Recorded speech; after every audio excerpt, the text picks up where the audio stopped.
Assalamualaikum warahmatullahi wabarakatuh. Halo guys, perkenalkan nama aku Nela Yaliza dengan NIM 22109123200005 dari Program Studi Kesehatan Masyarakat. Kali ini aku mau menjelaskan tentang Want and Needs Health Service.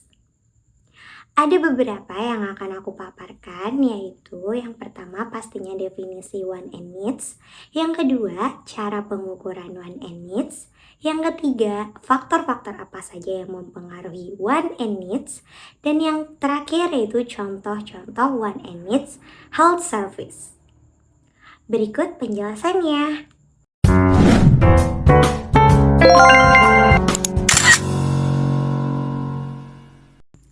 Nah, yang pertama definisi want and needs. Apa sih perbedaan dari want and needs? Oke, want artinya keinginan. Kata ini merujuk pada sesuatu yang diinginkan oleh seseorang, tetapi tidak diperlukan untuk kelangsungan hidup atau kesejahteraan dasar. Kata lainnya sih, ini gak penting-penting amat gitu loh. Nah, contohnya seperti seorang anak mungkin menginginkan mainan baru tetapi tidak membutuhkannya untuk hidup. Selanjutnya need. Need artinya kebutuhan. Kata ini merujuk pada sesuatu yang diperlukan untuk kelangsungan hidup, kesejahteraan dasar, atau pencapaian tujuan tertentu. Contohnya, seseorang membutuhkan makanan, air, tempat tinggal, dan pakaian untuk bertahan hidup dan menjaga kesehatan. Dalam konteks ekonomi dan psikologi, perbedaan want and needs ini penting karena kebutuhan seringkali diprioritaskan dibandingkan dengan keinginan dalam pengambilan keputusan dan alokasi sumber daya. Nah, kalau misalnya want and needs di pelayanan kesehatan, apa sih perbedaannya? Oke, want dalam konteks pelayanan kesehatan merujuk pada permintaan atau preferensi pasien terhadap jenis perawatan atau layanan kesehatan tertentu yang mungkin tidak diperlukan secara medis. Contohnya, seorang pasien mungkin menginginkan prosedur kosmetik untuk alasan estetika, meskipun itu bukan suatu kebutuhan medis yang mendesak. Untuk needs, dalam konteks pelayanan kesehatan merujuk pada diagnosis atau kondisi medis yang memerlukan intervensi atau perawatan kesehatan untuk memperbaiki atau menjaga kesehatan pasien. Contohnya, seorang pasien yang menderita penyakit jantung membutuhkan perawatan medis seperti obat-obatan, terapi, atau intervensi bedah untuk mengelola kondisinya dan mencegah komplikasi lebih lanjut. Dalam pelayanan kesehatan, penting untuk membedakan antara kebutuhan medis yang esensial dan keinginan yang bersifat opsional.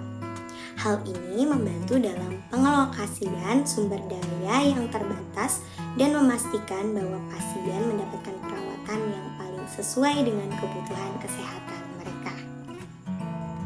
Oke, selanjutnya cara pengukuran want and needs. Ada beberapa metode yang dapat dilakukan. Yang pertama, interview. Melalui interview atau wawancara, kita dapat mengajukan pertanyaan langsung kepada individu atau kelompok untuk memahami keinginan dan kebutuhan mereka secara mendalam. Wawancara ini dapat memungkinkan narasi yang kaya dan pemahaman yang lebih mendalam tentang preferensi dan motivasi. Yang kedua, studi pasar. Melalui studi pasar, kita dapat menganalisis perilaku konsumen, tren pasar, dan preferensi produk. Dari studi pasar, data demografis, penjualan, dan survei dapat digunakan untuk mengidentifikasi kebutuhan dan preferensi konsumen. Yang ketiga, survei. Survei dapat digunakan untuk mengumpulkan data dari sejumlah besar responden tentang kebutuhan dan keinginan mereka. Pertanyaan dari survei dapat dirancang untuk mencakup berbagai aspek preferensi dan kebutuhan yang ingin diukur. Yang keempat, observasi. Melalui observasi langsung, kita dapat mengamati perilaku dan interaksi konsumen di lingkungan nyata. Observasi dapat memberikan wawasan tentang preferensi produk, kebutuhan yang muncul secara alami, dan tren perilaku. Yang terakhir, diskusi atau focus group discussion. Diskusi secara kelompok berfokus memungkinkan berbagai peserta untuk berbagi pandangan dan pengalaman mereka tentang kebutuhan dan keinginan. Dari diskusi kelompok ini dapat menghasilkan pemahaman yang lebih mendalam tentang preferensi konsumen dan faktor-faktor yang mempengaruhi keputusan pembelian. Nah, setiap metode pengukuran tadi memiliki kelebihan dan kelemahan tertentu, dan seringkali kombinasi beberapa metode dapat memberikan pemahaman yang lebih lengkap tentang want and needs konsumen. Misalnya, survei dapat memberikan gambaran umum, sementara wawancara mendalam dapat memberikan pemahaman yang lebih mendalam tentang alasan dibalik preferensi dan keputusan individu. Dengan menggabungkan berbagai metode, kita dapat memperoleh wawasan yang komprehensif tentang want and needs konsumen. Nah, selanjutnya, apa sih faktor-faktor yang mempengaruhi want and needs? Oke, yang pertama faktor fisik. Faktor-faktor fisik seperti kebutuhan akan makanan, air, tempat tinggal, dan pakaian merupakan kebutuhan dasar yang dipengaruhi oleh kondisi tubuh dan lingkungan fisik. Contohnya, cuaca panas dapat meningkatkan kebutuhan akan air minum. Sementara lingkungan yang berdebu dapat memicu kebutuhan dan masker atau perlindungan pernapasan. Yang kedua, faktor psikologis. Psikologi individu memainkan peran penting dalam membentuk kebutuhan dan keinginan. Misalnya, keinginan untuk diterima dan dicintai dapat menjadi faktor psikologis yang mendorong seseorang untuk membeli barang-barang tertentu atau mengadopsi gaya hidup tertentu.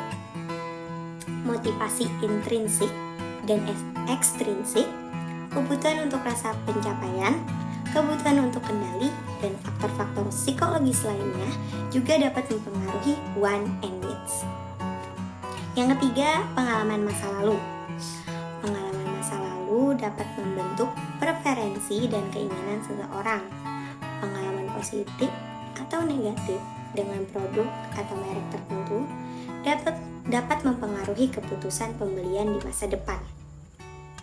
Misal, pengalaman positif dengan suatu merek dapat meningkatkan loyalitas pelanggan.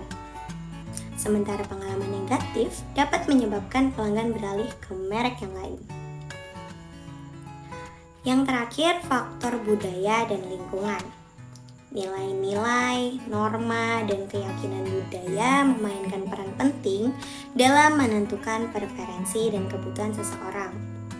Budaya mempengaruhi apa yang dianggap penting atau diinginkan oleh individu dalam masyarakat tertentu. Misalnya, di beberapa budaya, keluarga dan hubungan sosial dapat dianggap lebih penting daripada kekayaan materi.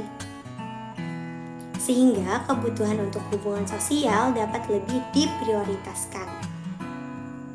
Sedangkan secara lingkungan fisik dan sosial, tempat seseorang tinggal dan bekerja dapat mempengaruhi want and needs. Lingkungan sosial yang mendukung atau tekanan dari teman sebaya dapat mempengaruhi preferensi dan keputusan pembelian.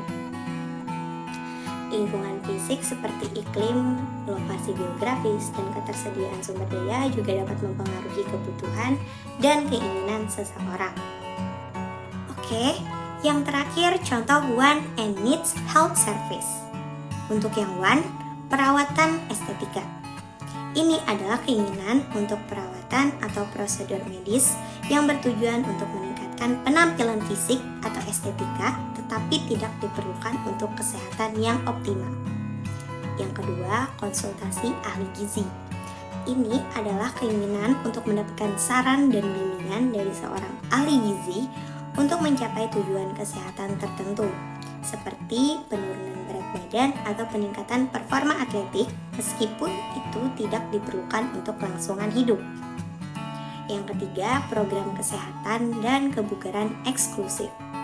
Ini adalah keinginan untuk bergabung dengan program kesehatan dan kebugaran eksklusif yang menawarkan layanan premium seperti personal trainer pribadi, akses ke fasilitas kesehatan mewah, dan program detoksifikasi. Nah, untuk yang needs, yang pertama perawatan medis darurat. Kebutuhan dasar dalam pelayanan kesehatan adalah perawatan medis dasar yang diperlukan untuk menjaga kesehatan dan mencegah penyakit. Yang kedua, perawatan darurat. Kebutuhan mendapatkan perawatan darurat ketika seseorang mengalami kecelakaan atau penyakit yang mengancam jiwa mereka. Dan yang terakhir, perawatan kesehatan mental. Kebutuhan untuk perawatan kesehatan mental untuk mengatasi gangguan mental, stres, atau masalah emosional yang mempengaruhi kesejahteraan secara keseluruhan. Baik, mungkin itu saja yang dapat aku sampaikan.